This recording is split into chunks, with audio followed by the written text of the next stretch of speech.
And we're back here again, guys. This is the Club, the main 1993, coming at you again for the second time tonight. As I caught up on my on my SmackDown Live review previously. Now we're going to do the review for this week's episode of NXT, the October 4th, 2017 edition of NXT. And overall, I can't complain. This was a very good show. Better than last week's show, definitely. Last week's show was fine. It's just I thought it just brought a lot to the table. Wasn't really anything too spectacular last week, but it was a lot of newer talent getting some moments to shine. But this week there wasn't as much on it, but there was a lot of story development and a very good main event and a very interesting ending as well, I shall say. So let's get right into it. We don't have too much to talk about, but it is a bunch of good stuff. We started off with a rematch from a few weeks ago. It was supposed to be Ruby Riott and Nikki Cross against the iconic duo of Billie Kay and Peyton Royce. But of course, as we said last week, Ruby Riott was confused as to why Nikki Cross came out and helped her in her match a few weeks earlier and became her tag team partner. She didn't quite understand. But she says, Nikki better not get in my way again this time. The match starts out as, just the same thing as a few weeks ago. Ruby Riott on a 2-on-1 handicap match against the iconic duo. The match was going good, and then who would make her appearance but Nikki Cross? And this time she was in her ring gear, ready to go. The first time she came out, she was just like she was just a spectator. But she came out, and, she actually put out her hand for Ruby to tag in, and Ruby did tag her in. And, they two did work together a little bit. I mean, I know I'm not a fan of, rematches happening constantly at times, but this match, I think, did, play its purpose as, developing, a little bit of a bond between Ruby Riott and Nikki Cross, who were rivals when Ruby first came onto the scene right before NXT TakeOver Orlando this year when she teamed up in that mixed tag match against Sanity. And of course, her and Nikki were due to have probably a big hardcore match, but they never really got that big singles match we've been wanting out of them. But it was still an interesting look. And we had Nikki and Ruby pick up the victory against the iconic duo. So, and then, Ruby still seems confused, even though she kind of accepted the teamwork done by her and Nikki. So we'll have to continue to see where this goes. If this is going to be solidifying a Sanity face turn, as it seems to be teasing since the Undisputed Era appeared. But we'll have to see what happened. We then had a backstage segment first talking about Lars Sullivan's match last week against Oney Lorcan. And after the match, he did his usual post-match beatdown on Lorcan, and then out came Danny Burch, who had, recently, gained some respect from Oney Lorcan. Again, I don't know if there could be a tag team or anything. He came out and made the save, and then he would challenge Lars Sullivan to a match next week. And Lars says, despite his opponent saying he has an uncontrollable rage, he's always in control. He advises Burch to try and control his fear heading into their match. And then we see Roderick Strong backstage, getting ready for his big match later on. And then we also had another backstage interview with Zelina Vega, the the protege or whatnot for I should say protege, like the manager or whatnot for Andrade Cien Almas, who just recently got a big victory over Johnny Gargano and take over Brooklyn 3 in a really good opening match. She was on the phone with the media, though. She was walking through the parking lot, and then finally she gets off the phone and they ask about their thoughts on Johnny Gargano getting a rematch against Almas next week. I thought it was going to be this week, but it's actually going to be happening next week. And she says she knew Johnny wasn't over his breakup with Tommaso, so she played him like a puppet master, but she never touched him. And Almas being fair and square, and that this is eventually working up for Almas to hopefully sometime get an NXT title shot. So we'll see if that works out or not. I don't know if I've ever seen Almas in the main event scene on the main roster. I do see him as a solid, mid-card wrestler as well, but he's definitely improved a lot. So turning heel last year was the first step, and now giving him someone else to work with Zelina Vega. So it has made him even more, credible as well. So I look forward to seeing what they do next week in his rematch with Gargano. And then, it showed, we had highlights from last week's main event and Mauro Ranallo advertised that next week we'll be getting a 6-man tag match, which will be Sanity and the Undisputed Era, but that will be taking place in 2 weeks, actually. So we'll catch that then. Then we were supposed to have a match between Aleister Black and Lio Rush, but it does not happen as the Velveteen Dream, who came out initially masked, comes out and takes out Rush during Black's entrance. And he just kept saying, Aleister, acknowledge me, say my name, blah, blah, blah. But Black just ignores him and just enters the ring and just sits, and he doesn't even look at the Dream, who, like, somewhat, gets a little upset. He's acting like, acknowledge me.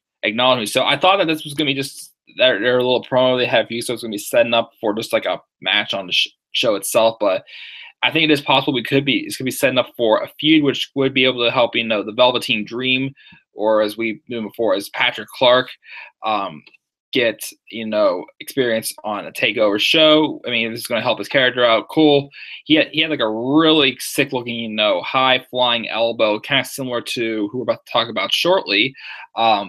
But again, I'm still trying to get to know who this whole Velveteen Dream character is supposed to be exactly. He's been around. I mean, again, he was around as Patrick Clark.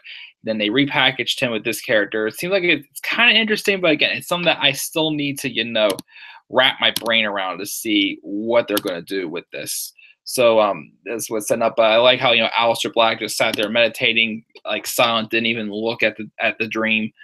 And, the Dream is just trying to, get into Aleister Black's head. So we'll just see where it goes from there. And speaking of which, as I said, with the big elbow drop, we had Kairi Sane, the winner of the Mae Young Classic, and who is the first already in the Fatal 4-Way for the vacate NXT Women's Championship at NXT over Houston, made her NXT television debut today as she took on Aaliyah, who we haven't seen her in a while. But, I like Aaliyah. I thought she has good potential as well.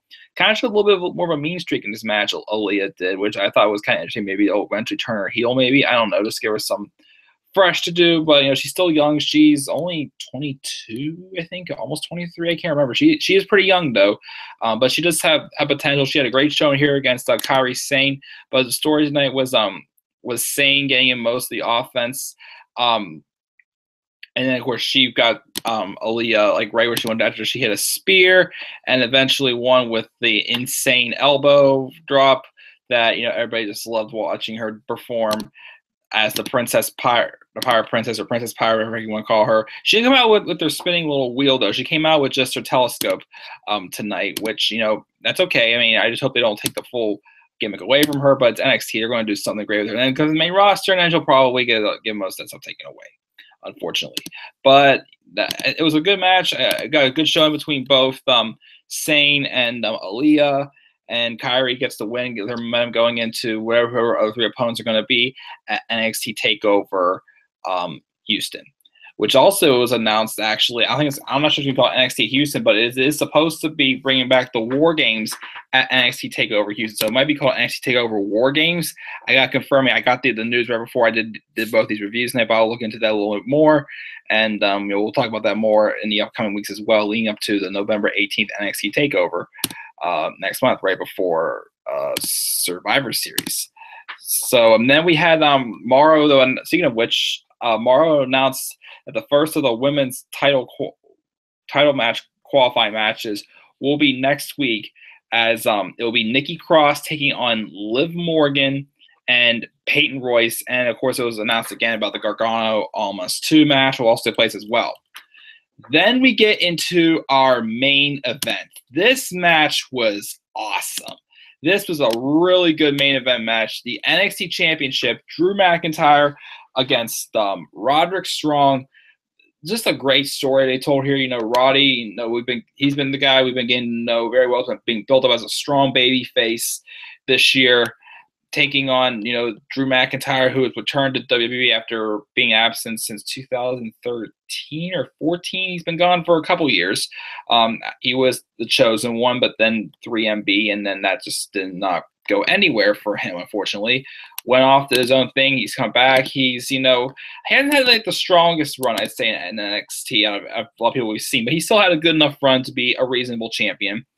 And then Roderick Strong, after McIntyre won the championship off of Bobby Roode, Roddy got his revenge against Roode and beat him clean. And so then Roddy's focus was on the NXT championship, and he accepted McIntyre's pretty much open challenge, saying, whoever wants a title, come get it. Face me like a man, and that's what Roddy wanted to do, is face McIntyre like a man. So his match was it was a face-on-face match, but it was two guys just wanted to bring the best out of each other pretty much in the match. And the match was really solid. We had Roddy taking control of the match early with an aggressive burst after he slammed the champ onto the steel steps and proceeded to target Drew's lower back, but McIntyre managed to come back for a Celtic cross off the top, but Strong did kick out. Roddy came back and even connected with a sick kick, but that wasn't enough either. My goodness, these two, again, brought the best side chart. And you got a guy who's like Roderick Strong, who's like probably as big as a cruiserweight, like 5'10", 200 pounds. And Drew McIntyre, you always forget how big he is, 6'5", 254 pounds. He's a monster. But tonight, that didn't show, Roderick Strong backing down at all. But the end came after McIntyre threw Strong to the ring post on the outside, and then he hit a Future Shock DDT before he hit his other finisher, that playthrow kick or whatever the heck they call it, to get the victory over Strong to retain his championship. A great match. I kind of enjoyed it a little bit more than the takeover match between Bobby Roode and Drew McIntyre. That match was okay, but this match was really good. The crowd was into it. I was into it. I was exciting.